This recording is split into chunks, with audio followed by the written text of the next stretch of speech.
Peet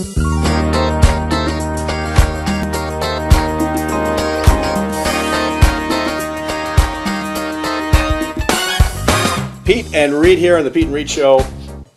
We got an amazing guest. We get pumped. Like, we got pumped when Jay Leno came. Right? Oh, totally. But this story is a pumper. Like, this will pump you right up. It's going to put you over the top, and you're going to say, really? Heartwarming, like just insane. So this guy comes in from Harrisburg, Pennsylvania. His name is Chris Dupre, and he's got an amazing story. And we talked, about 4 or 5 months ago? Yep. And I thought, I got to do the show. I can't wait till we do the show. And then here you are. You came all the way up here, and originally from Rochester, New York. Rochester, New York. Rochester. I'm sorry, Rochester. It's a beautiful Sorry, town. Rochester people. I grew up down. It's gorgeous town when it's not winter. So you're an author. You're on TV getting interviewed. Musician. You're a pastor, musician. You write. You do it all, right? How come? Oh, it's just amazingly gifted and humble. It's that wonderful comment. No, I didn't think I'd do anything in life. I really didn't. I looked at my brother, who literally has a genius IQ. He's a year older. I followed him in school, and he would get A's, and they created courses for him, and then I would come along, and I was like the athlete, and so they assumed that an athlete will do things, they just won't know much. And I stayed in that kind of mindset and didn't think life was going to turn out until some people began to believe that I had something to say and pulled some stuff out of me. So it's been a fun journey getting stuff pulled out. But you just had this overwhelming, all of a sudden, life experience that changed your life forever. Oh, it did, yeah. I mean, most people would go, oh, yeah, whatever, okay, well, now he believes in God. Well, yeah, right? Well, I do, but I used to laugh at people that would talk about God like they knew him real well, and as people that if they saw angels, they said, oh, I saw an angel. It's like, yeah, I used to see angels. It's after I had some angel dust, I saw angels. And so and that's kind of what I equated that kind of world.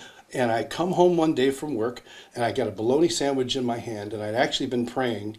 I literally had been praying because I want to see you like other people do, because I had a horrible experience with my dad, and I wanted to see that his face was different than my dad's face. And suddenly I'm eating a bologna sandwich in my living room, and I am literally the next second on a hillside being called over by him and go face to face.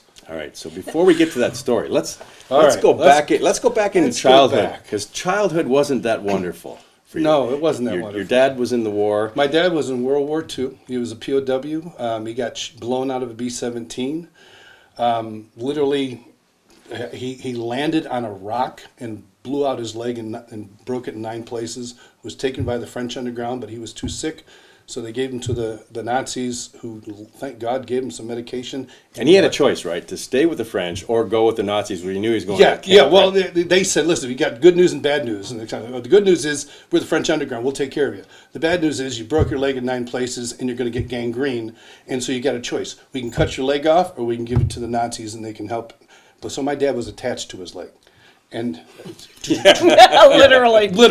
Yeah. And so he decided to go to just take his chances in a prison camp and keep his leg. And he did, but he was royally abused. It was the end of the war, and Hitler had just made a decree against flyboys. My dad was a flyboy, and he got royally abused for the rest of the war. Came out, Mr. Hyde came out. Dr. Jekyll went in, Mr. Hyde came out. That's the guy I got. Now, he was also a hero when he came back, too, because he saved a guy on the plane when it was going down, pulled him out, right? He saved a guy. A guy was unconscious. He literally held him, threw him out, held the ripcord until it opened up and saved the guy's life, who was very appreciative.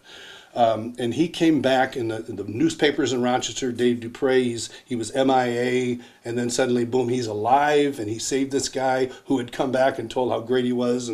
And so to everyone, he was a hero. To me, I was just going to say, that must have been really hard for you to watch, that, everybody thinks he's so great, but you know the reality of your life, right? We had the same school, kindergarten through 12th. He was the master teacher. He was a New York State master teacher, and he was everyone's favorite teacher. And I remember going by his classroom in kindergarten, looking in and seeing the kids laughing. And he's sitting on this desk, his legs are going back and forth, and he's got the class going. And I stopped, and my kindergarten teacher said, "Come on, Chris, you've seen your father." And I remember, 5 years old, I said, "I've never seen him like that." Everyone else knew him At differently. 5. At 5. Wow. That was not the man I knew. Wow. That's incredibly sad. So that your whole life, like the beginning of your life was that? Like how old were you when he came back? Oh, he came back in 1945. I was born Oh, in you were, 50. Yeah, okay, much later. I'm much old, later. but I'm not that old. Yeah. Now, this is a great story. This is a great story. Yeah. And we're going to get every aspect of it. Right. And, Okay. but we got to take a break first. Exactly, Yeah. and we're going to come back on the Peet and Reet show and find out all about your sinful life as well and the past that you've had. No? We'll see. We'll check it out when we come back on the Peet and Reet show. Stay tuned.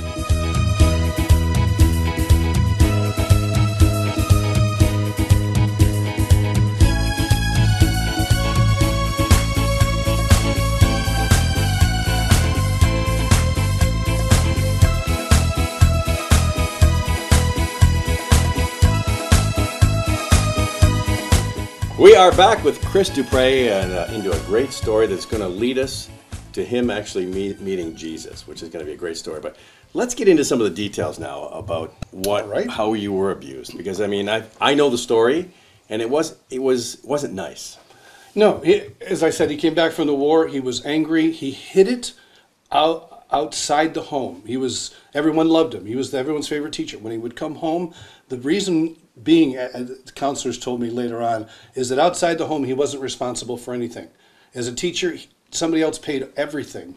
At home, he was responsible to pay everything. And the responsibility tacked on to the unresolved abuse just made him blow. So and the fact of the matter is, he would be sweet with someone. The minute they were gone, I could see a hand coming my way. I mean, whether it was, between 0 and 8 years old, it was a slap, it was being thrown, it was a kick, it was a belt, it was a stick. Whatever was close was ammunition. And Not your siblings either. My sister was older. She got a little bit when she was, but then she started to grow into a little girl, and all she got was verbal abuse. My brother had a blood disease, and so my father just looked at him as being weak. And then I came along as a strong, healthy boy, and that was at the apex of my father's frustration, anger, etc. I came along, and I just became the recipient of his anger and abuse, and I just never knew when it was going to come. Do you think it was because he saw in you himself, maybe like not as physically abusive, but like he saw him as a young kid? Maybe it could have been different. I think so. I didn't know. As a kid, all my grandparents had died before I was born, except for one, my mom's mom. So on my dad's side, I didn't know anything about them. Come to find out years later, he had gone through something similar that I had gone through. I didn't know that until I was an adult. When that it downloaded compassion in me to realize, okay, he went through this, and he's just passing on. He doesn't know, how to be a father because he wasn't fathered. Right. Which scared me because I wasn't fathered, and I was like, gosh, I hope I can grow up to be better than what Everybody I had. can change. Right, that's And true. where was your Right. mom in all this? I mean, did she not My see mom it? was a hero. My dad did everything in secret. My dad was sly, and nothing ever showed. The few times it did, it was when I was out playing, and I had bruises already. So she never saw anything until I was about 8. We were at my grandmother's, and she was coming in the back door unexpectedly from shopping, and there I am flying across the room, and she finally sees it, and she now knows it. And it was right after that we moved, and she was my hero. My mom she was an amazing woman. I She bet. really was. I bet. So you grow up into a teenager, you like music, you play music, you get in with the wrong crowd, I imagine. In music? No, no. Just saying. Hanging out. Yes, music in the wrong crowd. They just go hand in hand. And I was in college at the same time, and it was 1972, and everyone was trying everything. And I had been literally in 2 events in track and in soccer. I had been the top athlete within New York State in my events. And to do that, I had to be disciplined, and suddenly it was gone. And all the discipline's gone, and everything is in front of me. And I was an athlete. I was even in college sports, and I had everything at my beck and call, and I had no one telling me no. And so I did everything at my beck and call. And within 1 year, I'd burned my brain out so badly that I couldn't concentrate in a conversation when I came home in May with my mother. And she looked at me and said, What's going on? What happened to you? Yeah. And I said, I don't know, my brain. She goes, you're not going anywhere. You're done. So I literally, I did what, not bragging, but I did in a short time what people take years to do. Yeah, that's not a good thing, though, right? I mean, you don't brag about that. But well, you do when you're 20, well, right? Hey, that's pretty cool, man. Like, really? You know what I did in my life? Yeah, I'm creating a testimony. But you don't want to tell your kids about it. No. Right? Oh, no. But they were fascinated. I bet. What it really was is it was an escape for you, wasn't it? Oh, it was a total escape. It was a total escape. I didn't have anything resolved with my dad. He was still somebody that I wanted to stay away from, and by law, he would have to come out and visit a certain time. So even then, it was a legalism that kept me connected.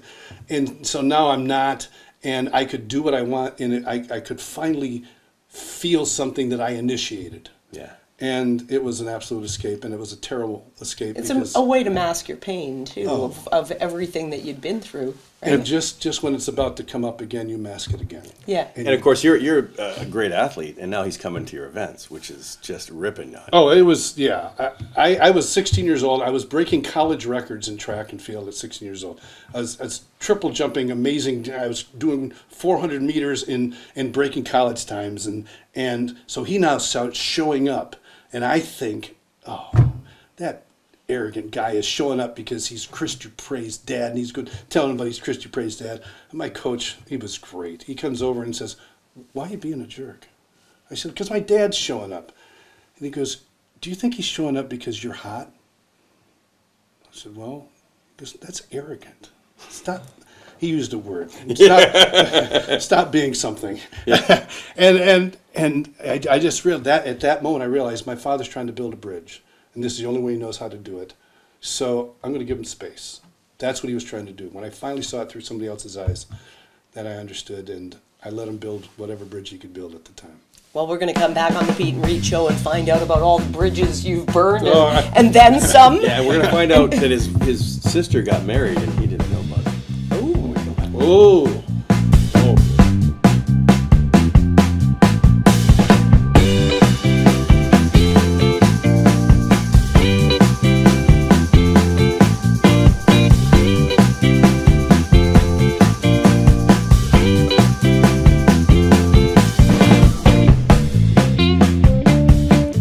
And it's Peet and Reet back with Chris Dupre and learning all about your life and the changes that you've gone through. I mean, the things you've lived through, and now you're helping everybody else, and you found God, which is just... In his sister's car, when she said she was married, and you were shocked. Oh my gosh. You were high at the time, too, weren't you? My buddy and I, we drove to pick her up and a roommate, because she was this was a graduation from college. My buddy's driving. My sister gets in the back with me, and the friend's in the front. We're driving. It's a 5-minute drive. And on the way there, she says, I got married. I said, what? She said, I got married. I said, Carol, why didn't you tell me? You got married. This is unbelievable. I said, who is it? She goes, he's a prince. I said, you married a prince? Some guy in Saudi Arabia came over to college and you married a prince? She goes, he's the Prince of Peace. And my buddy Mike in the front seat just looks at me and goes, did he drive off the road? Oh, he wanted to drive off the road. And my eyes are bugging in the back seat like, the You're Prince like, of Peace. I said, so Jesus? She goes, yes, we're married now. I said, really? That's amazing. Because yes, and I speak in tongues. I said, what? I said, oh yeah, I speak in tongues. I said, give me a line. Yeah. You know, and she goes, oh, I can't do that here. That's not the way it's supposed to go. So, okay. She goes, I can prophesy. And my buddy is driving, trying not to go off the road. And this is like as far away in my world, you know. And I said, really? So God speaks through you? She goes, oh, yeah. I said, what's he sound like? He goes, he uses my voice.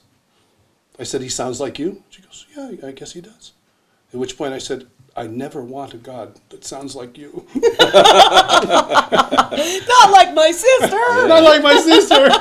And so we get to the spot, we drop her off, and he and I laugh all the way to the parking lot. We are laughing. We're high as a kite, laughing as loud as we can. And I'm still in the back seat, and we get the car, and I get the other door, and I open it, and I start to get out of the car, and I hear a voice in the car say, what she said was true. And I looked around the car, and I looked up, Mike, did you say something? He goes, no.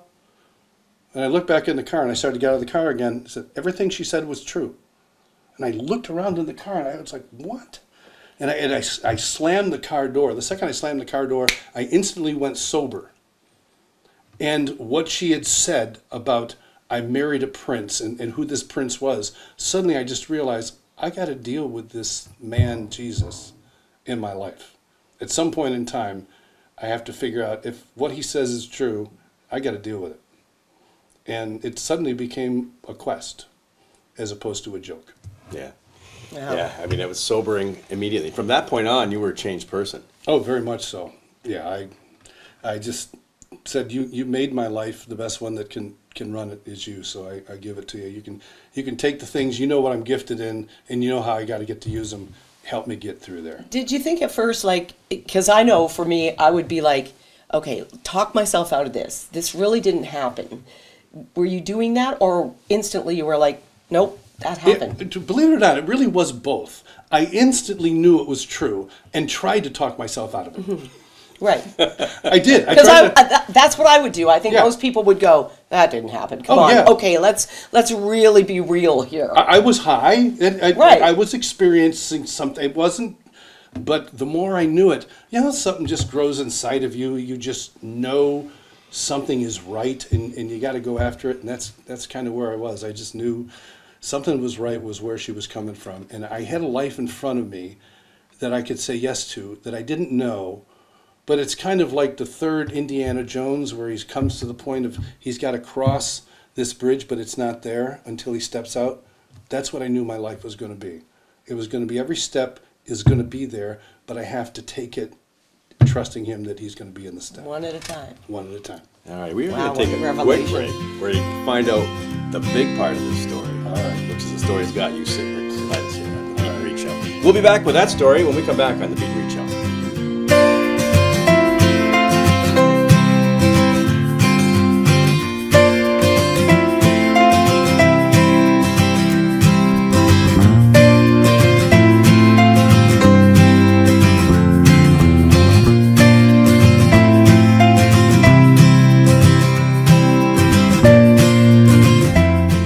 It's Peet and Reet here with Chris Dupre, and we're learning all about his life and revelations that he's had in his life, good and bad. When you told the story, the voice, it gave me goosebumps. Oh, yeah. I got goosebumps, and I always know. For me, when I get goosebumps, I always know That things. when something like that happens instantly, it's just like, wow. Well, wow. you had no control over it. Yeah. And you can't deny what you've experienced.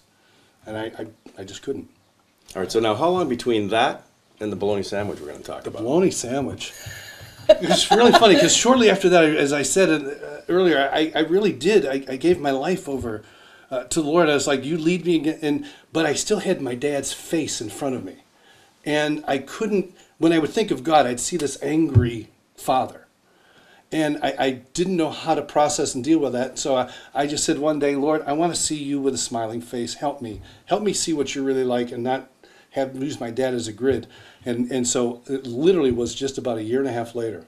And I lived across the street from where I worked. I went home every day for lunch, and every day I had a bologna sandwich on white bread with mayonnaise. Every day. I'm habitual about things like that. I like that too. Thank you very much. I'm good with that. Yeah. So, I might put ketchup on it. I'm just saying. I would if I fried it. yeah, There you go. So many ways to have bologna. So many ways, yeah. Enough bologna. Sorry. So I'm standing there in my living room eating a bologna sandwich, and I closed my eyes for a minute because I had some music on in the background, and I was just kind of going like this. And then suddenly I feel a breeze. I open my eyes. I'm on a hillside. And my bologna sandwich is gone. I'm still in my lunch hour. My watch says it's the time it's supposed to say. And I'm thinking, what the heck am I doing on a hillside? And all these people are around, and these people come by me, and they're going, he's coming.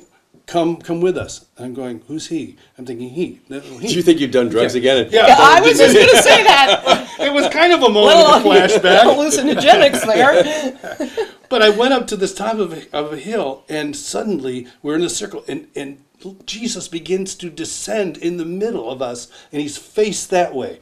And it's like, okay, I want to see his face. I want to see his face. And he's looking at everybody individually. And in my brain, because I think of all the crap that I've done in my life, I'm just convinced he's going to come around, he's going to look at me and go, what are you doing here? Oh. I really did. I said, well, you're not supposed to be here. So I'm waiting for this, and he gets about halfway around, and I see his cheeks are up, and he looks angry. And I'm like, no, there's nothing worse than an angry Jesus. And as he gets around, I realize he's not angry. He's smiling bigger than anyone I've ever seen smile.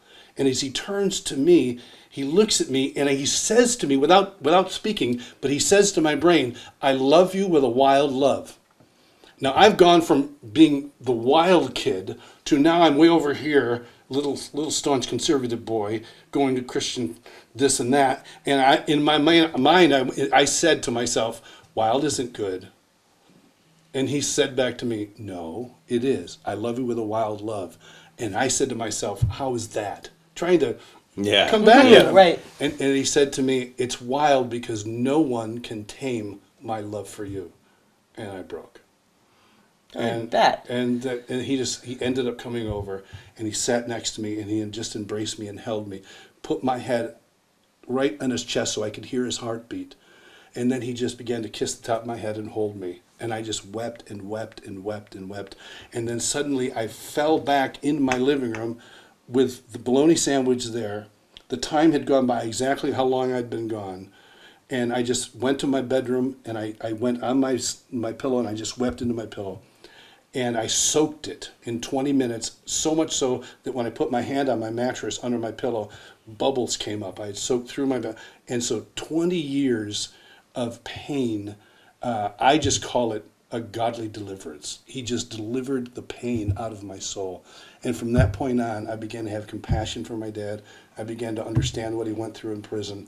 And I began to build a bridge on the other side of his bridge. And we met. Wow. And then you and your dad made up. Oh my gosh. My dad,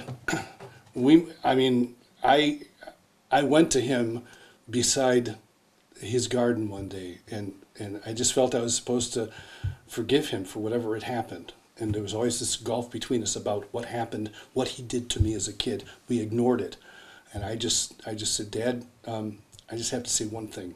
And he stopped, and he wouldn't look at me because he knew something serious was coming. And I said, I just want to tell you that I love you and I forgive you for whatever happened. And no response, no reaction. Yeah, you're feeling cold stone. Right? There's nothing He's probably worse. feeling so guilty, too. I just wanted him to get mad. Right. Even something. And so I felt in my heart I was supposed to put my arm around him like, oh, okay. So I put my arm. The second I hit his shoulder, he began to weep uncontrollably. And he began to fall because he was weeping so much. He put his arm around me. He hit my shoulder. I began to fall. The two of us are out there with 20, 30 relatives all around on July 4th, 1982. And we are weeping into the ground. And so much so that just every orifice in our face was filled up and dripping. We looked disgusting. But that night when I went to say goodbye to him, every time we'd shake hands from a long distance, I would put my arm out and extend it so I didn't have to be close. Totally forgot. I just went up just like I did to you earlier today, and I greeted you, and I just went up and I gave him a big hug, and he didn't know what to do with it. And I said, oh, sorry, Dad. And he looked at me, and he held me by my shoulders, and he goes, can we do this every time? Oh, that's awesome. And then a tear came to his eye, and my wife starts crying, and his wife, he'd been remarried, she starts crying, I start crying, we hold each other, and that became our life. We held each other. I remember the first day I gave him a kiss on the cheek, he didn't know what to do with that, and he said, let's kiss every time. And suddenly our relationship went to a whole nother level, and he became my best friend. And he came to me one day. He goes, hey, I prayed the prayer at the end of that 007 show. Okay. He said, James Bond has a show? What, Lord, let me kill only those that deserve it. I'm thinking, what what prayer does James Bond pray? And then I said, Dad, I don't understand the double. He said, you told me to watch the 007 show sometime. And I realized, so, was it 700 Club? Oh! He goes, yeah, that was the one. I prayed the prayer. I said, Dad, you just gave your heart to the greatest one. He goes, yep. Then I turned, I said, we're brothers now. He goes, I'm still your father. But that had to bust you. And a friend. Knowing you've come from where you came from. Yes. And all of a sudden, there's your dad with you. There's my dad. And we held, we embraced, we kissed. And when he went in for an operation. That was 10 years later, 10 years later. He goes in for surgery. They're trying to find out if he's got cancer or not. He just begins to, all the doctors are around, he begins to hold me. He won't let me go, and he's kissing me up and down. And then he lets me go, and then he says, pulls me in again and kisses me again. And all the doctors are saying, we need to take you in. He goes, I just want to see my son. And they start to pull him away, and he says, stop.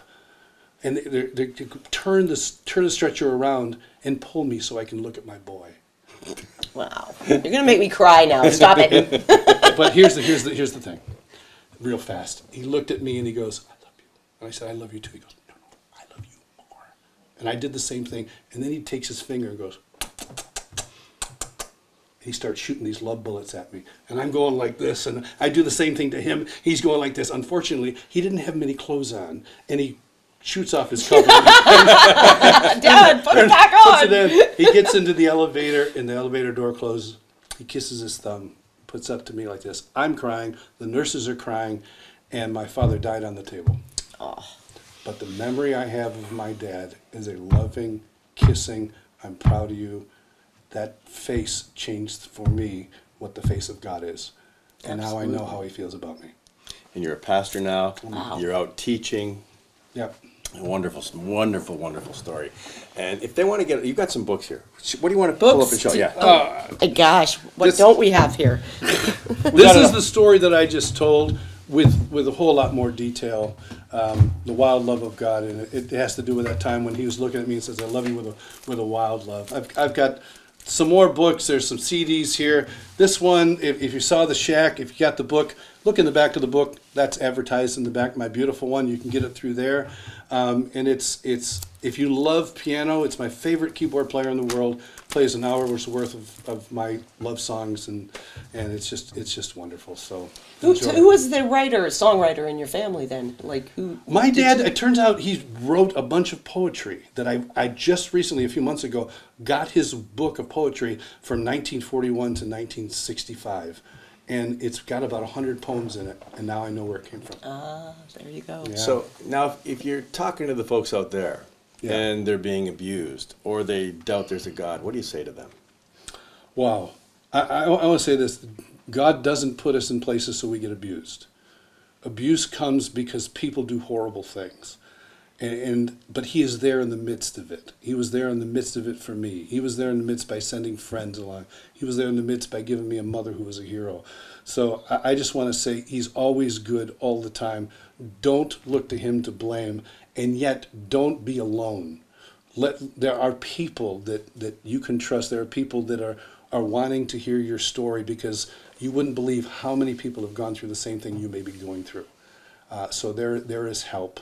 And I just want to encourage you, open your heart, open your mouth, and trust that there's someone there that can help and steer you in a way that you don't have to live. We don't have to live with abuse. I just meet wives. Well, this is what I signed up for. That's horrible. No, you didn't. You didn't No. sign up for that. That's not the kind of God that we have. He's not a legalist like you think he is. Yeah, absolutely. I think the one funny thing that we talked about off camera is when you were ordained, and the priest who ordained you, or the minister who ordained you, said, Chris, make sure you do pray, right? No, I'm just... Where's the splash? What did See, he do? I have never heard that in my life. I bet you haven't. Never. But look at the name you brilliant. have. Look where you end up. I Yeah. know it. You know, Do pray. what's really funny is that I worked with a guy named Mike Bickle out in Kansas City, and the two of us established what is now called the International House of Prayer, which is all over the world now. And so I'm connected to this thing forever that's called the International House of Prayer. And talk about Dupre. Yeah. Oh man, I heard them all then. There you go. You were reminded all your life, and now All you know. my life. Now you know it's worth it. But it is worth it. Website? Well, it's chrisdupre.com. It's simply that. But it is literally this week undergoing renovation. Okay. So I'm working with a wonderful English guy from Canada. And we're redoing it. So you can go there, you can look at it, but you can't get anything from it, and it'll be redone. But again, it's just my name. By the time they see it, I guarantee It'll be it done. will be All right, done. beautiful deal. Chris, God bless you. Thank you so Thank much. you for so coming. much for your Thanks story. for It having was me. so inspiring. Oh, so I'm honored to be with touched. you guys. Thank you so much. We're so glad. We always feel we're blessed to do this. Oh my gosh, And we did this I just story- want a ball right now. Cry my eyes out right now. God bless all of you, and we'll see you next time on the Peet and Reet Show. Awesome. All right. I don't care what you say. I just want to give you a Oh. Thank you so much. So she's been going through a rough time.